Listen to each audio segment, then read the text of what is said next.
Hey everybody. First of all, I hope you're all staying safe and healthy during this uncertain time, and thank you for tuning in to our presentation. My name is Spencer Otto, and I will be presenting the research of smartwatches, popularity, comfort level, and challenges among older adults on behalf of myself and Sepehr Rassi. Sep and I are both second-year graduate students in the School of Kinesiology, Recreation, and Sport here at WKU. Also, Dr. Jason Crandall, Dr. Mark Schafer, and Dr. Matthew Shake served as co-investigators for this study. Now moving on to the abstract and diving into why we wanted to really investigate the use of smartwatches in older adults. It seems as though that everywhere you look, somebody is wearing a smartwatch. And for those of you that aren't familiar with these smartwatches, it's basically just a normal watch, but a lot more techy. These smartwatches are able to connect to your phone or internet via Bluetooth, and they can measure numerous different variables such as heart rate, physical activity, and sleep quality and quantity. And those are just a few of the variables that these smartwatches can measure. With technology advancing by the second, Sep and I felt the need to investigate how our older adult population would react to these new age devices. So we recruited 18 participants over the age of 65 and to participate in our 10-week study. And the study looked into popularity, comfort level, and challenges of wearing these smartwatches for 24/7. So a little more background as to why Sep and I decided to investigate more on this topic. It is predicted that by 2050, the worldwide population of older adults is going to be doubled and then even tripled in the year 2100. And as we age, people believe that falling is just part of the norm, and we shouldn't exercise because we might fall. Well, I'm here to tell you that that is not the case, and in fact, it's the opposite. Although falls are common, they can be managed and reduced. One of the greatest upsides of older adults wearing these smartwatches is they will be able to tell when they haven't been physically active throughout the day. Previous research actually suggests that because there is a decrease in physical activity and functional performance as we age, that it increases the chances of falls occurring. As of now, 1 in 4 older adults experience a fall within a given year. Even more so, families are experiencing the death of a loved one every 66 seconds because of a fall. The research has shown that these smartwatches are gaining more traction among society and can be a great tool for older adults to utilize in order to track their physical fitness and improve their overall well-being. With that being said, the purpose of Sep and I's study was to investigate the popularity, comfort level, and challenges of using smartwatches among older adults.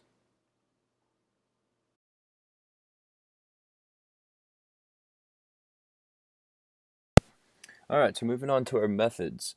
We recruited 18 participants that resided in both assisted living or independent living facilities. It didn't matter which one they resided in as long as they were in one of the two. And as you will see in Table 2 below, we had a large difference in males and females and a very diverse age range. And over half of the participants were older than 85, so that was kind of cool to see. And then at the beginning of the study, each participant was issued a Fitbit Charge 3 smartwatch. You can see that in Figure 2 up in the right-hand corner of this poster. These Fitbits had corresponding accounts on the Fitbit website, and this is what we used to track their data. We could see if they were wearing the smartwatch, how active they were, kind of what their sleep looked like. And then in order for all the data to be synced into one place, we put a tablet in a common area so that the participant could kind of just walk by this tablet, not even think about it, and their data would automatically be synced. So then after that, Sep and I explained the instructions orally, and we also gave them a handout with the instructions written on them. We instructed them to wear the smartwatches on their non-dominant hand 24/7, so during sleep, during shower, at all times of the day.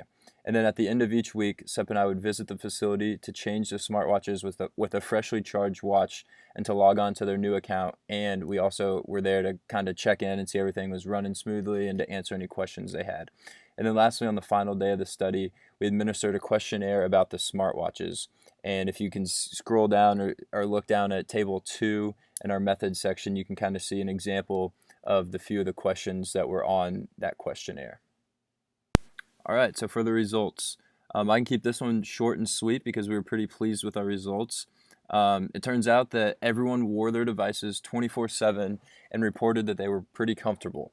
Although they reported the watches were comfortable, we had 4 participants report skin irritations, and 3 of the participants reported that it negatively affected their sleep. They said they just weren't used to sleeping with something on their wrist, such as jewelry or a watch, as we gave them. With those being the only negative findings, 80% of the participants were very satisfied with their experience. All right, so as for our discussion, it was pretty evident that the participants who were negatively impacted by the smartwatches, it was because the band or the smartwatch was worn too tightly. So we found this to be especially true in the participants with the skin irritations. And then as soon as those participants loosened up their smartwatches, their skin irritations actually healed up, and then we did not see any further irritations for the remainder of the study. So that was good to see that we cleared up that issue. It was also helpful to hear the feedback from the participants. 5 of the participants suggested more comfortable bands in order to improve the comfort level, and the participants whose sleep was disturbed by the watch reported that it was due to the lights on the device. We believe it was the lights on the back of the device. They're kind of a little funky and different. And then on a more positive note, 8 of the participants reported that they played around with their watches and were able to utilize some of the functions on the watch, such as the time, the step counter, and the heart rate monitor. And they said that this allowed them to walk more during the day and kind of focus on their physical activity and health and well-being. So lastly, we considered the small sample size to be a limitation of our study, and we suggest that future research needs to investigate with larger sample sizes and should also study the safety of the smartwatches and skin irritations in older adults. And in conclusion, most older adults enjoyed using these trackers, but skin irritation caused by the smartwatch must be studied in more detail. And then finally, we want to thank all of our participants, research volunteers, and Dr. Tinius for all of the hard work and dedication that was necessary to make this study successful. And once again, thank you all for tuning in to our presentation. Sep and I both hope you enjoyed it and are looking forward to fielding your questions and feedback. Thank you very much.